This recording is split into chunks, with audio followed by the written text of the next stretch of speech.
All right, so I want to talk about diversification.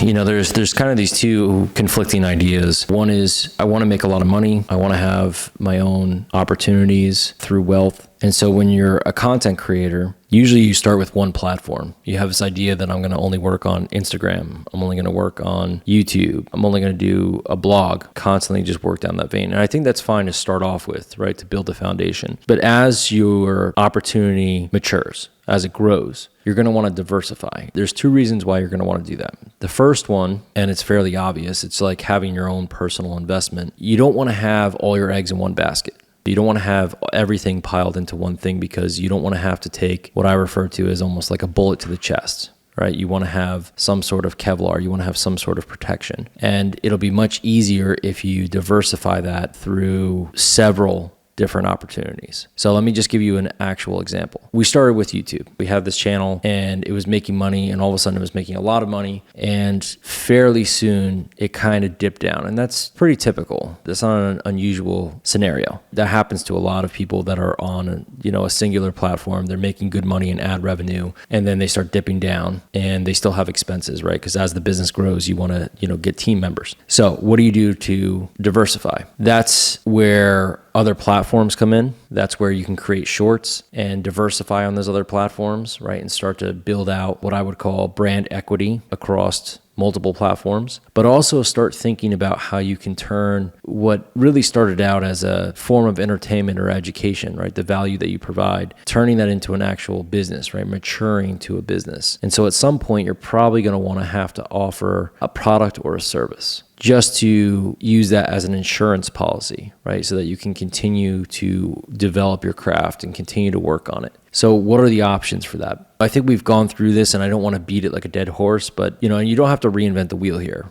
right? I should state that pretty clearly. A lot of professional content creators, I'll call them that, they're part of this creator economy. There are so many of them out there, but only a very small percentage of them actually make money. And so you're really going to want to find where is the opportunity that you can conquer in that space. Just as an example, let's say you're a content creator, and again, we're going to use ours as an example. We love storytelling from other people, right? They're telling their stories, and we have quite a few channels on that. From there, how would you build that into a business? One opportunity that we have is by creating let's call it a private membership, where you have the opportunity to meet those storytellers. So we attempted to do that a couple times. It worked out mildly. I think it worked well enough to continue it. So we're going to keep doing that. Another opportunity is to provide it as a book. So to create a book that's a physical product that somebody can buy on the topic that we're already a part of and that we're connected to on that community. So a lot of people can go in and just purchase a book. Another one that more recently has really grabbed to our attention is throwing an event. So selling tickets to an event. We're connected to two different companies right now that do that full time, not only for creators, but also for nonprofits and other community events. So I think that there is a real big opportunity for a lot of creators to maybe do that as well. I think businesses for sure could do this. So if you're starting out as, hey, I'm a business and I want to sell more, so I'm going to go onto a platform like YouTube and start talking about my story and my vision, my brand, the future. Your next step from that could be selling to your community, whether it is the product. I mean, that's the first thing you should sell. But the next thing you could do is a possible event where you're getting people to come to you to get together to get this really intimate feedback loop. So I think there's a way where you just keep what I call the plate spinning. You want to keep momentum and keep it going in the right direction. The bottom line is, if you're trying to figure out a way, you always have to assume for success and look towards the future. And if you are doing that, then you're going to have to expand either horizontally or vertically in creating new opportunities from your content.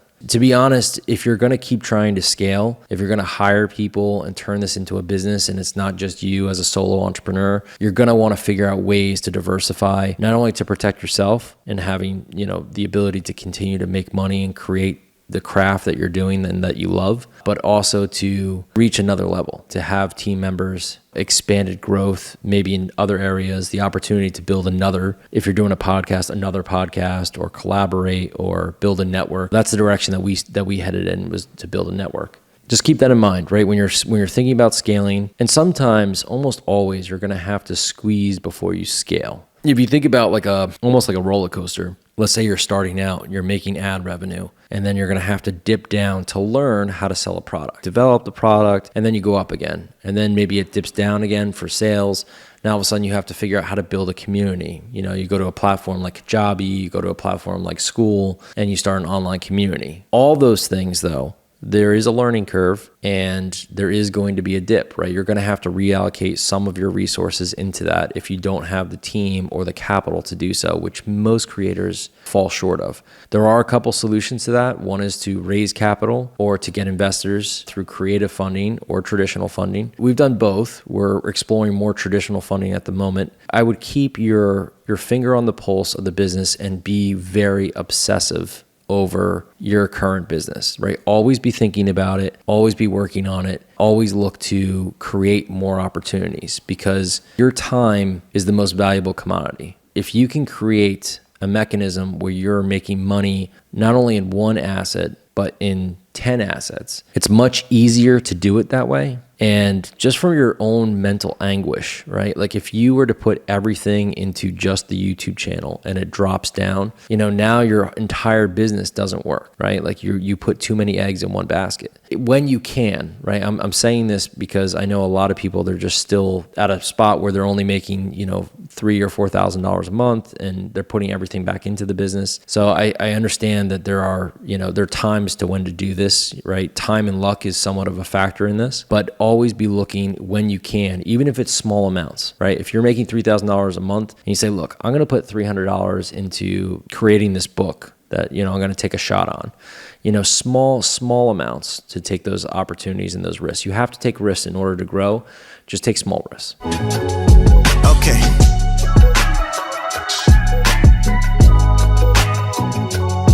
Okay.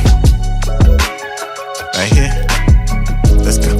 Oh no, oh no, oh no, oh no, oh no, it's cool.